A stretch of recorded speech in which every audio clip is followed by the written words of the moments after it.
Perek Bet, Mishnah Gimel. Alors pour bien comprendre cette Mishnah, nous allons faire une petite introduction qui en fait va être en raccrochement avec la Mishnah Bet que nous avons étudiée. Dans la Mishnah Bet, nous avons vu qu'une personne, pour être Zav Gadol, il faut qu'elle ait 3 écoulements. Mais nous avons étudié que les 3 écoulements ne sont pas obligatoirement mi Bessaro, ils peuvent être mi Onso. Alors, on récapitule. Le premier écoulement de Zov, d'après tout le monde, on n'a pas besoin de vérifier. Est-ce que cet écoulement, il est dû d'une manière naturelle à cause de la maladie de Zov, ce qui s'appelle mi Bessaro, ou non, il est dû à cause d'une des 7 cas de force majeure que nous avons énumérés. C'est ce qui s'appelle Onso. Bessaro, Onso. De toutes les manières, quand la personne elle voit une fois du Zov, elle est considérée comme un Baal Keri, comme une personne qui a vu de la Shirvat Zera. Il n'y a pas de différence à ce stade-là de post-Zov, c'est-à-dire à partir du premier écoulement. Dans tous les cas, il est Rishon Latouma. Ça suffit qu'il va dans un mikvé normal, qu'il attende la tombée de la nuit pour devenir Taor. Maintenant, lorsqu'il va voir une seconde fois, en voyant une seconde fois, il va être Zav Katan. Zav Katan, comme nous l'avons dit, c'est une personne qui est Zav. Donc pour être Taor, il va devoir attendre Shiva Nekiim, se tremper dans Maïm Chaim. Pour être Zav Katan, il faut que la seconde fois, elle soit obligatoirement mi Bessaro, c'est-à-dire d'une manière naturelle. C'est la raison pour laquelle le Kohen va lui demander les 7 questions. Est-ce que vous avez beaucoup mangé, beaucoup bu, etc. Vous avez sauté et tout, pour être sûr que l'écoulement numéro 2 est un écoulement mi Bessaro et pas un écoulement mi Onso. Dans ce cas-là, il va être Zav Katan. Il va être Zav Katan, bien que la première fois elle était Onès et la deuxième fois elle est mi Bessaro. Et Kol Sheken, si les 2 fois ils sont mi Bessaro. Maintenant, pour devenir Zav Gadol. Pour devenir Zav Gadol, alors là, nous avons l'obligation que les 2 premières fois, ils soient mi Bessaro. Ils soient d'une manière naturelle. Alors c'est vrai que jusqu'à maintenant, nous avons dit que pour devenir Zav Katan, au bout du 2e écoulement, on ne fait pas cas du premier écoulement, et même s'il est mi-Onès, c'est pas grave, il est Zav Katan. L'essentiel, c'est que le 2e écoulement, il soit mi Bessaro. Pour devenir Zav Gadol, nous devons faire attention que les 2 premières fois, ils soient mi Bessaro, ils soient naturels. La reine, Ezeu Chacham, Aroet Anolad. Pour savoir si une personne va arriver au stade de Zav Gadol, à travers 3 écoulements, nous serons obligés de poser la question à la personne, à chaque écoulement, le numéro 1 et le numéro 2, à savoir si c'est mi Bessaro ou Onso. Et pour devenir Zav Gadol, au bout de la 3e fois, il faut que les 2 premières fois, ils soient mi Bessaro. Maintenant, nous avons vu, pour conclure, une marloquette entre Chachamim et Rabbi Eliezer, à savoir le 3e écoulement. Est-ce que le 3e écoulement, il doit être également mi Bessaro, comme les 2 premiers écoulements, afin de dire que cette personne, elle est Zav Gadol, et donc elle devra amener un korban, ou non? Ça suffit que les 2 premiers écoulements, ils soient mi Bessaro, et le 3e écoulement, on ne fait pas cas. Même si c'est mi-Onès, il sera Zav Gadol. C'est l'avis de Rabbanan, et Chachamim de Rabbanan, et Rabbi Eliezer, ils disent que non. Pour être Zav Gadol, il faut 3 écoulements mi-Bessaro. Donc en fait, le Kohen devra lui poser les 7 questions à chaque écoulement, le 1, le 2 et le 3, pour pouvoir savoir que cette personne, elle est Zav Gadol. Là, nous terminons l'introduction, et en fait, la Chazara de la Mishnah Bet. Alors grâce à cela, maintenant, nous allons pouvoir entamer la Mishnah Gimel. La Mishnah Gimel, elle va nous enseigner que, en fait, pour avoir un écoulement de Zov et le statuer comme un écoulement de Zov, que ce soit mi Bessaro ou mi Onès, il faut que les 24 heures qui ont précédé l'écoulement, ils soient entièrement propres. Il ne faut pas qu'il y ait eu de Shirvat Zera, par exemple, de Tumat Keri. Et tout ça, ça sera pour le second écoulement, comme nous allons le voir. Pourquoi que pour le second écoulement, ou à partir du second écoulement? Parce que vous savez tous que le premier écoulement de Zov, ça rend la personne comme un Baal Keri. Donc même si l'écoulement il s'est fait Béonès, de toutes les manières il est comme Baal Keri, il est en post-Zov. Donc même si une personne, la nuit elle a eu une pollution de Shirvat Zera, et le matin elle a eu un écoulement de Zov, elle sera en post-Zov, elle aura vu la première fois, elle sera comme un Baal Keri. Par contre, pour voir une seconde fois un écoulement de Zov, il faut que cette seconde fois, elle soit précédée par un laps de temps où il y a eu aucun écoulement de Shirvat Zera, aucun écoulement de Tumat Keri. Alors voyons voir cela dans les mots. Aroé Keri, donc une personne, prenons un cas. Une personne, elle a eu un écoulement de Zov, que ce soit mi Bessaro, mi Onso. De toutes les manières, elle est comme un Baal Keri, elle doit attendre la tombée de la nuit, se tremper au mikvé, et ensuite elle est Théora. Ensuite, donc elle a eu un écoulement, ensuite elle a eu un Keri, un Shirvat Zera. Aroé Keri, du moment où elle a eu un Shirvat Zera, et nommé Tamé Beziva, mi et le et. D'après Chachamim, cette personne ne pourra devenir Zav Katan.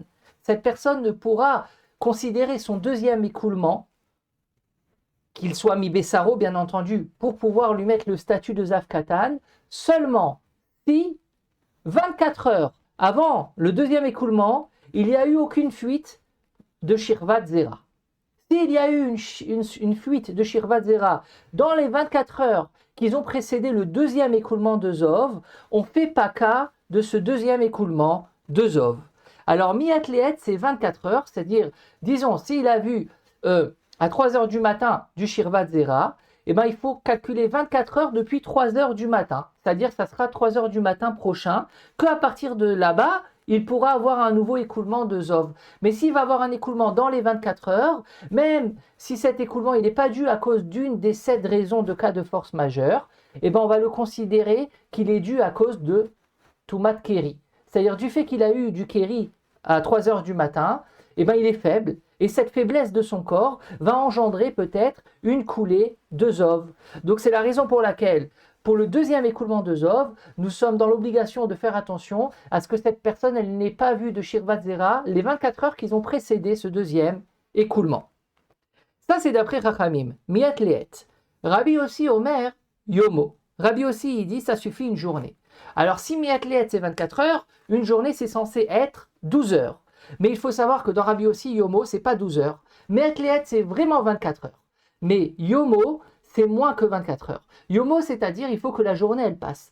Si, disons, il a eu le Shirvat Zera à 3 heures de l'après-midi, eh ben, il faut qu'il attende la tombée de la nuit 8 heures. De 3 heures à 8 heures, c'est considéré comme une journée. Parce qu'à 8 heures, c'est une nouvelle journée, puisque c'est le lendemain. Alors, c'est d'après Rabbi aussi, pour pouvoir faire cas du deuxième écoulement de Zov et pas le racler à cause d'un écoulement de Shirvat Zera, d'une faiblesse de cet écoulement de Shirvat Zera, il n'y a pas besoin d'attendre 24 heures depuis la fuite de Shirvat Zera, ça suffit d'attendre Yomo, ça suffit d'attendre la tombée de la nuit, du jour ou de la nuit qu'il a eu la coulée de Shirvat Zera. Alors, je vous propose maintenant de voir Barthénora, et à travers Barthénora, nous allons voir d'autres données que nous n'avons pas vues dans la Mishnah.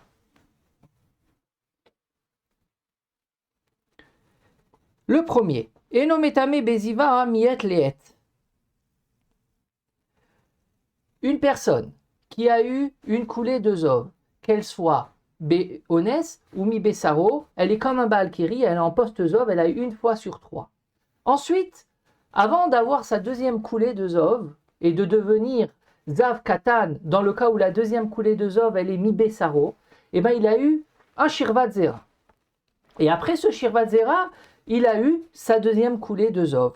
Donc, donc cette deuxième coulée, elle va rentrer en vigueur seulement si elle va sortir de la personne après 24 heures d'après Chachamim de la sortie de Shirvat Zera. Et no metame beziva miet leet, dea izivot, michamat, chulcha dekeriu. Parce que s'il voit dans les 24 heures qu'ils ont précédé la sortie de Shirvat Zera, de Tumat Keri de cette personne, et ben en fait on va dire c'est à cause de la faiblesse de la sortie de Shirvat Zera qu'il a eu une sortie de Zov par la suite.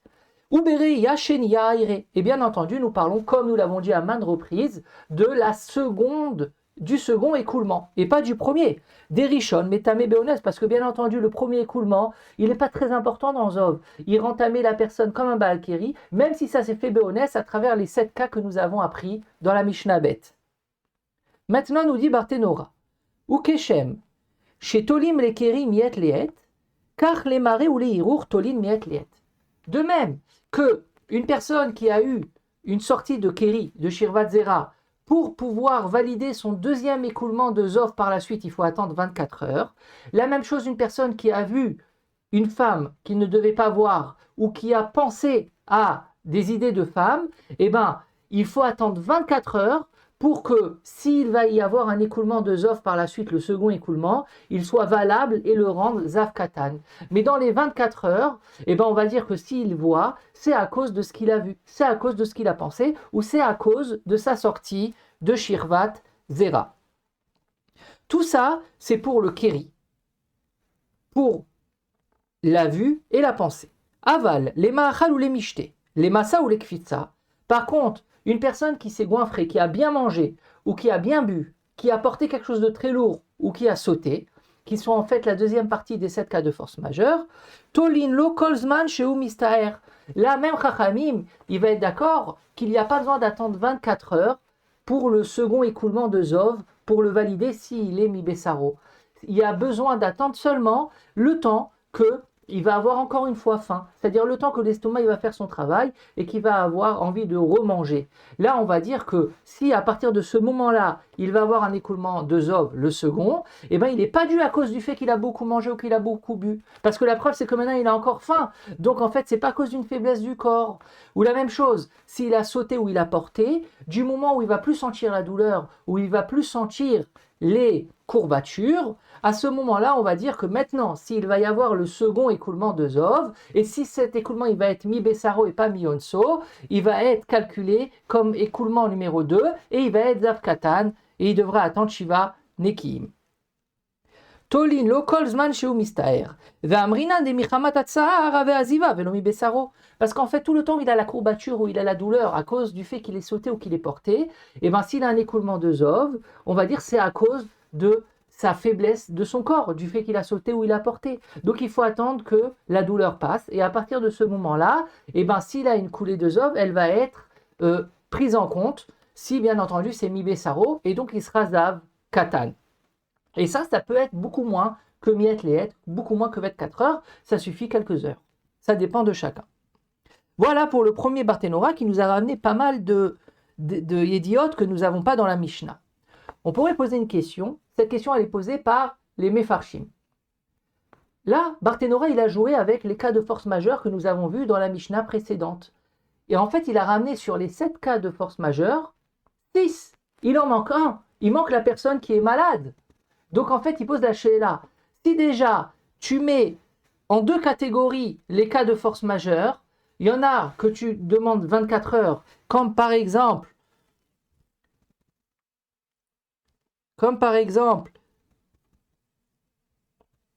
le fait de voir ou de penser à quelque chose qu'il ne faut pas voir ou penser. Et là, il faut 24 heures, comme le Baal Kéri. Et les autres, boire, manger, sauter et porter, tu dis que ça suffit que l'effort passe. Pourquoi tu n'as pas ramené celui qui est malade? Pourtant, tu en as ramené 6 sur 7. Donc, il manque un, il fallait le ramener. Pourquoi tu ne l'as pas ramené? Alors, la réponse, elle est que celui qui est malade, c'est très variable. Une personne qui est malade, qui a une angine, qui a une grippe, et à cause de ça, son corps il est faible, il peut avoir une coulée de Zov, et bien ça dépend de chaque personne, ça dépend de l'âge, ça dépend du système immunitaire de chaque personne. Et donc en fait, une personne peut être malade qu'une matinée, comme 24 heures, 48 heures, une semaine ou 2 semaines. C'est pour ça que ça n'a pas été ramené, parce que c'est très variable par rapport aux gens différents. Voilà comment on répond, pourquoi Barthénora s'est focalisé sur 6 cas de force majeure sur 7. Et bien entendu, il faut savoir que le fait de voir du Kéri, du Shirvat Zera, et donc à cause de cela, il va falloir attendre 24 heures d'après Chachamim, ou Yomo d'après Rabbi aussi, et ben c'est parce que le corps, il se raffaiblit. Du fait qu'il a une sortie de Shirvat Zera, il est beaucoup plus faible, la personne. Et c'est pour ça qu'il faut attendre 24 heures. Mais ça ne rentre pas dans la catégorie de maladie. Ça ne rentre pas dans la catégorie des 6 cas de force majeure. C'est quelque chose qui est annexe. Et bien entendu, c'est le cas de la Mishnah Gimel.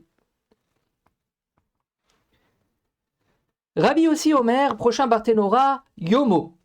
En tolinlo ela auto ayom shira kiri bilvad, velo miyat leet. D'après Rabbi aussi, si disons il a vu à 3 heures du matin Shirvat Zera, eh ben il pourra faire cas du prochain écoulement, le second écoulement de Zov, seulement s'il va passer Yomo, et pas 24 heures depuis 3 heures du matin.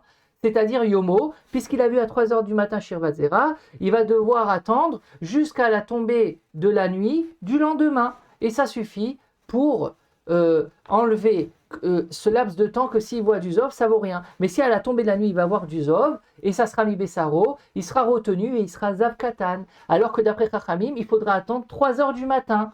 Mi-et, les-et. Donc voilà pour la première partie de la Mishnah. Maintenant, nous allons étudier la deuxième partie de la Mishnah. Alors, je vous prie de voir dans les mots de la Mishnah.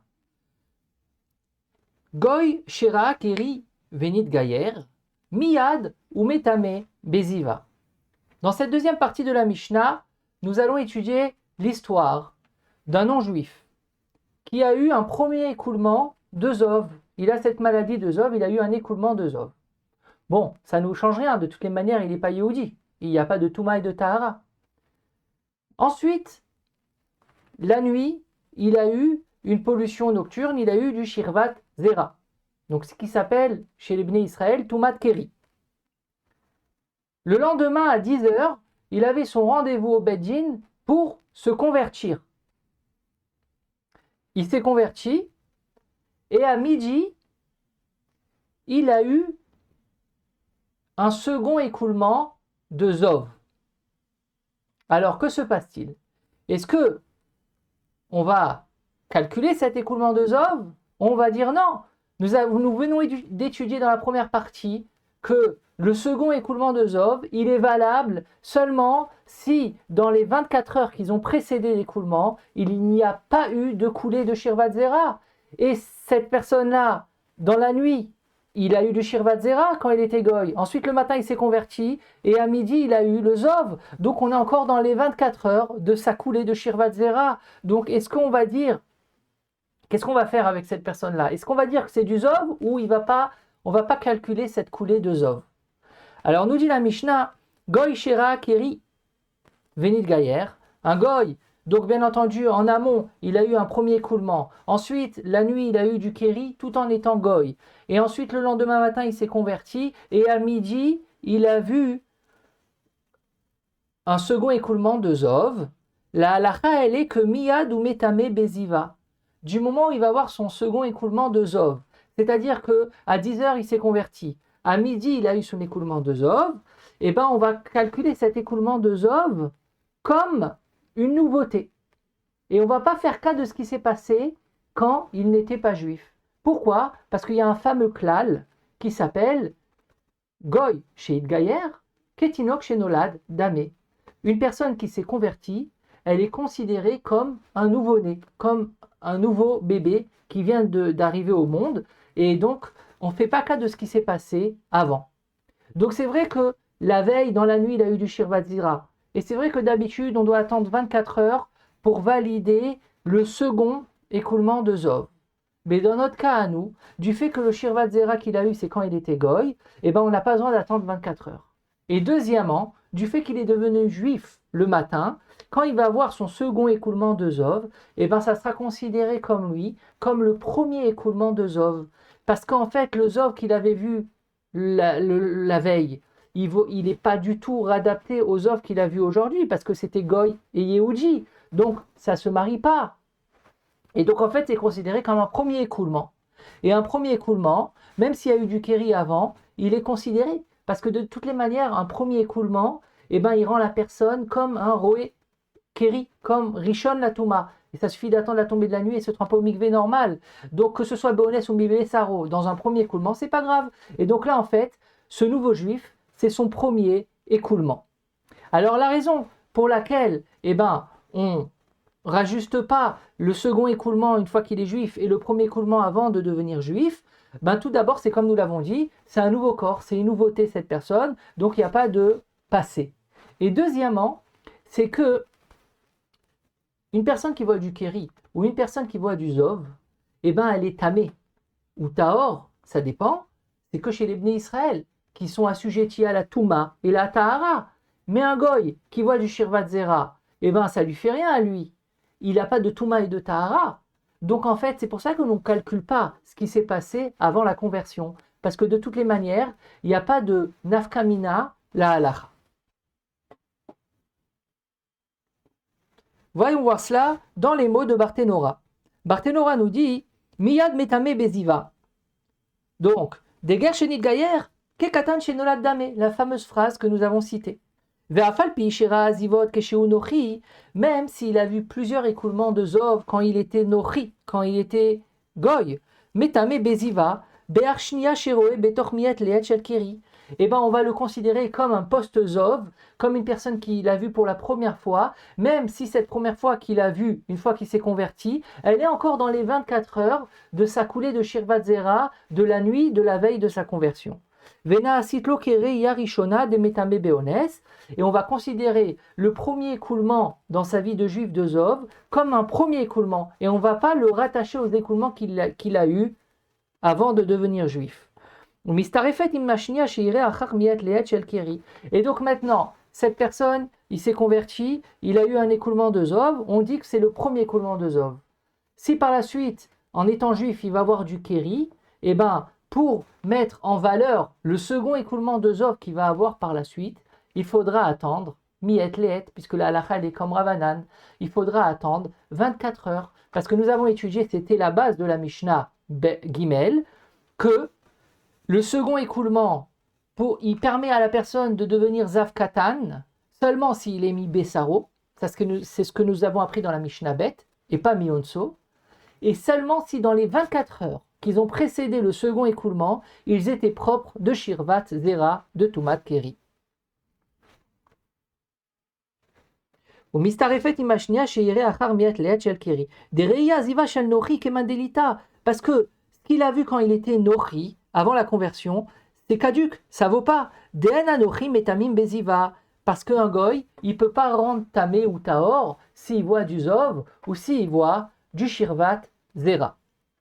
Alors, si on fait la parallèle avec les Mishnayot qu'on a étudiés avant, nous avons vu qu'il y a 7 cas de force majeure. Par exemple, il a beaucoup mangé, il a beaucoup bu, il a sauté, il a porté. D'accord?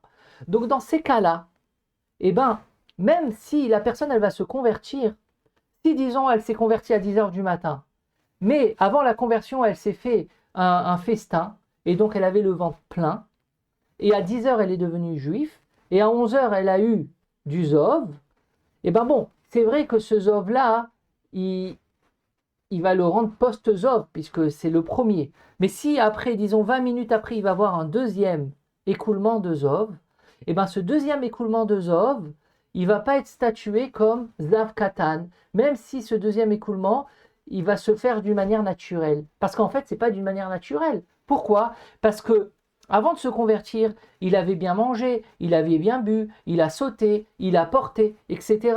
Donc en fait, tout cela, c'est du physique. On ne peut pas dire une personne, elle s'est convertie, alors on ne fait pas cas de ce qui s'est passé. Si une personne, avant de se convertir, elle a fait 2 heures de footing, c'est pas parce qu'elle va se convertir qu'elle va être en pleine forme et elle ne va pas être fatiguée. Elle va être fatiguée, elle va avoir de la sueur. Pourquoi? Parce qu'elle a couru. C'est physique. On ne peut pas nier. Donc en fait, tout ce qu'on a enseigné dans la Mishnah, qu'on ne fait pas cas de ce qui s'est passé avant, c'est seulement pour une chose. C'est seulement pour une coulée de Shirvat Zera. Pourquoi? Parce que le goy qui a du Shirvat Zera, c'est pas considéré comme Touma Vetara puisqu'il n'est pas assujetti au Ilchot Tahara. Alors qu'un Yehudi, oui. Mais par contre, les 7 cas de force majeure, ils vont rentrer en vigueur même pour un goy qui s'est converti. On va faire cas de ce qui s'est passé avant. Pourquoi? Parce que c'est une donnée qu'on ne peut pas nier. S'il a mangé, il a bu, il a porté ou il a sauté, etc. C'est pour ça que on va faire cas de ces 7 cas-là, même après la conversion. Comme ça, les Mefarshim, ils expliquent, et grâce à ça, ils sont Mechadesh, que c'est la raison pour laquelle, dans les 7 cas que nous avons appris dans la première Mishnah du Pérec, il n'y a pas le cas de Kéri. Pourquoi? Parce qu'un goy qui se convertit, il y a une différence entre s'il a vu du Kéri la veille, ou s'il a eu les 7 cas de force majeure la veille. S'il a eu du Kéri la veille, eh ben, on s'en fout. Il peut voir un deuxième écoulement de Zov dans les 24 heures de la veille où il a vu le Kéri. Parce qu'en fait, c'est Tinok chez Nolad. Mais si la veille, il a eu un des 7 cas de force majeure, il a mangé, il a bu, il a porté, eh bien, s'il va avoir un deuxième écoulement dans l'effort encore où il ressent les courbatures, on va dire que c'est Béonès. Et il ne sera pas Zav Katan, ce nouveau juif, à travers 2 écoulements. Parce que le deuxième écoulement, même si les 2 écoulements ils ont été faits quand il était juif, le deuxième écoulement il a encore une rattache avec sa fatigue physique. Ou si par exemple il était malade, il avait une angine ou une grippe, et ben on va tout le temps rattacher à cela. Parce que ça c'est quelque chose qui est technique et qu'on ne peut pas nier. Donc voilà le petit plus qu'il y a sur cette Mishnah Gimel. Alors là, nous avons étudié les 2 premières parties de la Mishnah Gimel et dans le prochain shiur, nous étudierons les 2 prochaines parties de la Mishnah Gimel pour pas faire trop long. Les 2 prochaines parties, en fait, ils vont traiter des cas de Me'et Le'et, des cas où il faut attendre 24 heures pour entamer ou tort une personne dans diverses circonstances que nous verrons très prochainement. Alors, à bientôt.